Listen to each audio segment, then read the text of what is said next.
Hi friends, ಅಸ್ಸಲಾಮ್ ಅಲೈಕುಮ್. ಇದು ಮೀನು ಯಾವುದಂತ ನಿಮಗೆ ಗೊತ್ತಿರ್ಬೋದು. ಇದು ಮದ್ಮಾಲ್, ಅದರಲ್ಲಿ 2 ಮೀನೇನೋ ಮಿಕ್ಸ್ ಉಂಟದು. ನನಗೆ ಯಾವುದು ಮೀನು ಅಂತ ಗೊತ್ತಿಲ್ಲ. ಗೊತ್ತಿದ್ದರೆ ಕಮೆಂಟ್ ಮಾಡಿ. ಇದು ಏನು ಗೊತ್ತುಂಟ, ನಾನು ಮೀನು ತರಲಿಕ್ಕೆ ಅಂತ ಹೋದದಲ್ಲ. ನನ್ನ ಪಾಪ ನನ್ನ ಅತ್ತೆಗೆ ಕೂಡ ಮನೆಯಲ್ಲಿ ಕೂತ್ಕೊಂಡು ಅವರಿಗೂ ಕೂಡ ಸಾಕಾಗಿ ಹೋಗಿದೆ. ಯಾಕೆಂದ್ರೆ ನನ್ನ ಮಾವನಿಗೆ ಹುಷಾರಿಲ್ಲ. ಅವರು ಪಾಪ ಅಂದರೆ ಸ್ವಲ್ಪ ಮಾತಾಡೋದೆಲ್ಲ ಅವರ ಕೆಲಸ ಎಲ್ಲ ನಾವೇ ಮಾಡಿಕೊಡಬೇಕು. ಹಾಗಾಗಿ ಪಾಪ ಅತ್ತೆಗೆ ಹೊರಗೆ ಹೋಗಲಿಕ್ಕೆ ಆಗದೆ ನಾನೇ ಅವರನ್ನು ಇವತ್ತು ಸ್ವಲ್ಪ ಸುತ್ತಾಡಿಸ್ಕೊಂಡು ಬಂದೆ. ಪಾಪ ಅವರಿಗೊಂದು ಸ್ವಲ್ಪ ಇದು ಸ್ವಲ್ಪ ಖುಷಿಯಾಯಿತು.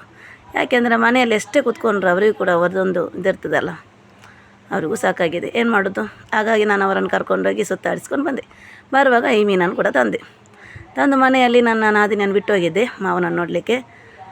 ನಾದಿನಿದ್ಲು ಮತ್ತು ನನ್ನ ದೊಡ್ಡ ಮಗಳು ಕೂಡ ಅವಳು ಮನೆಯಲ್ಲಿದ್ಲು. ಅವರನ್ನು ಸುಧಾರಿಸಲಿಕ್ಕೆ ಒಬ್ಬರಿಗೆ ನನಗೆ ಆಗೋದಿಲ್ಲ, ಇಬ್ಬರಿಬ್ಬರು ಬೇಕು.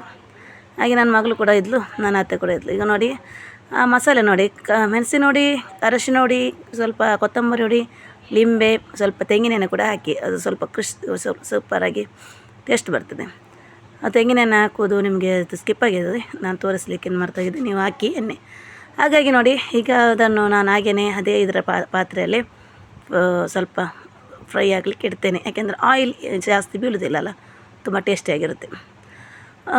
ನಾನು ಇದನ್ನು ಈಗ ನೋಡಿ ಬೇಕಾದರೆ ನಿಮಗೆ ವೆನಿಗರ್ ಕೂಡ ಹಾಕ್ಬೋದು. ಇದನ್ನು ನೋಡಿ ಸರ್ವ್ ಮಾಡ್ತಾಯಿದ್ದೇನೆ. ನೋಡಿ ಹೇಗೆ ಉಂಟಂತ, ಟೇಸ್ಟಿಯಾಗಿದೆ. ನಾವಂಥದ್ದು ಮಧ್ಯಾಹ್ನ ಒಂದು ಹೊತ್ತಿಗೆ ಖಾಲಿಯಾಗಿದೆ, ಮೀನು ಉಳಿಲಿಲ್ಲ. ಯಾಕೆಂದರೆ ನಮ್ಮ ಮನೆಯಲ್ಲಿ ಮೀನು ತಿನ್ನುವವರೇ ನಾವು 4 ಮಂದಿ ಫುಲ್ ಎಂಜಾಯಾಗಿ ತಿಂದ್ವಿ. ಮಕ್ಕಳನ್ನು